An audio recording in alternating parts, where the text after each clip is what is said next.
जितना होना चाहिए अभी नहीं हो रहा है हमारे साथ नहीं ठीक है, आपका एक कंक्लूजन। यतीश जी, अगर मैं थोड़ा सा टैक्स की तरफ जाऊं, टैक्स के मैं आ रहा हूं सर सपल साहब आपके पास भी। जो टैक्स फिगर के जो आंकड़े हैं, मतलब वही क्लास जो सबसे ज्यादा टैक्स पे करती, वैसे ज्यादा टैक्स पेयर है नहीं हमारे देश में जितनी आबादी है उसके हिसाब से, लेकिन वित्त वर्ष 2022 की बात करूं तो कुल कलेक्शन जो है वो 27 लाख करोड़ से ऊपर है, बजट के अनुमान से काफी ज्यादा, क्योंकि अनुमान कुछ 22 लाख के आसपास था, आया 27 लाख। डायरेक्ट टैक्स कलेक्शन भी करीब 50% बढ़ा है और 14 लाख करोड़ से ऊपर है, और इनडायरेक्ट टैक्स कलेक्शन जो है वो 30% बढ़ा है और वो करीब 13 लाख करोड़ है। मतलब अनप्रेसिडेंटेड आंकड़े हैं, बहुत बढ़िया टैक्स कलेक्शन आ रहा है। लेकिन टैक्स जहां से आ रहा है, क्या वो ये उम्मीद नहीं कर सकता कि ऐसे समय पे जहां पे क्राइसिस काफी ज्यादा है और एक लेवल से ऊपर चीजें चली गई हैं, पेट्रोल आपका 120 रुपए लीटर है, दूसरी कमोडिटीज में भी आग लगी हुई है, तो वहां पर कुछ हद तक जो सरकार के हाथ में, चाहे वो एक्साइज ड्यूटी हो या कुछ और तरीके से, वो इस टैक्स का एक हिस्सा वहां खर्च करके राहत दे दे, कि ये गलत हो जाएगा? देखिए, मांगना तो एक सिटीजन की या एक नागरिक की एक तरह से राइट है, लेकिन देना सरकार को, उसको देना या उसको दे पाना एक सरकारी डिसीजन है। वो इस पर निर्भर करता है कि वो अब किस वर्ग को कितना दे सकती है या किस वर्ग को कितनी जरूरत है। ये डिसीजन सरकारी ही है।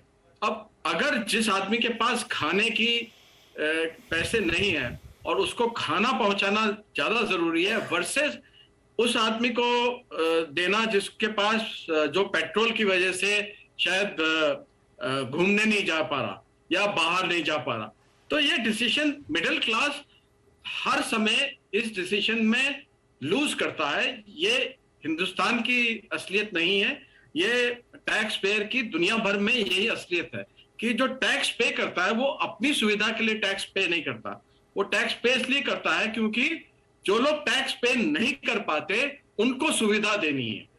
तो ये मतलब एक तरह से आप समझ लीजिए कि मिडिल क्लास के लिए एक बिटर ट्रुथ है। और ये टैक्स पेइंग मतलब जो अब जैसे कई बार ये होता है कि बंबई बहुत टैक्स पे करता है, तो क्या बंबई को सारी सुविधा देनी चाहिए और बिहार झारखंड को जहां पे सुविधा टैक्स पे नहीं होता वहां सुविधा नहीं होनी चाहिए? तो सरकार का तो रोल ही ये है कि जो जहां पे ज्यादा टैक्स पे हो रहा है उसको प्रॉपर्ली डिस्ट्रीब्यूट करे, डायरेक्ट बेनिफिट ट्रांसफर के थ्रू वहां तक पहुंचाए, उस आदमी तक पहुंचाए जिसको उसकी सबसे ज्यादा जरूरत है। अब इसको करने की जो प्रक्रिया है उस पर विवाद हो सकता है, लेकिन इस सिद्धांत पे विवाद कोई नहीं हो सकता। और ये गुड इकोनॉमिक्स भी है और ये गुड पॉलिटिक्स भी है। लाभार्थी ही वोटर्स है और वही क्लास एक साथ वोट करती है और ये लगातार देखा गया है।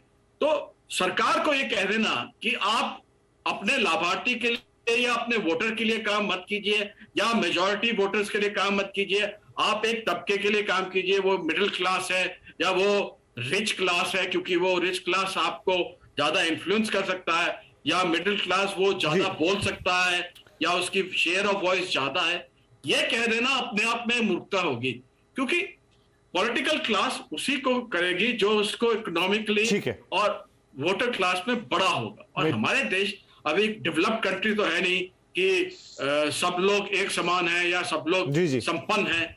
तो जो नहीं संपन्न है उनके लिए टैक्स रेवेन्यूज जा रहे हैं, वेलफेयर स्कीम्स के थ्रू जा रहे हो या डायरेक्ट बेनिफिट ट्रांसफर के थ्रू जा रहे हो, ठीक है, वो जा रहे हैं। अभी मुझे लग रहा है यहाँ पे सप्पल साहब आपकी बात से इत्तेफाक नहीं रख रहे, क्योंकि बार बार हाथ उठा रहे। सप्पल साहब, मैं बहुत देर से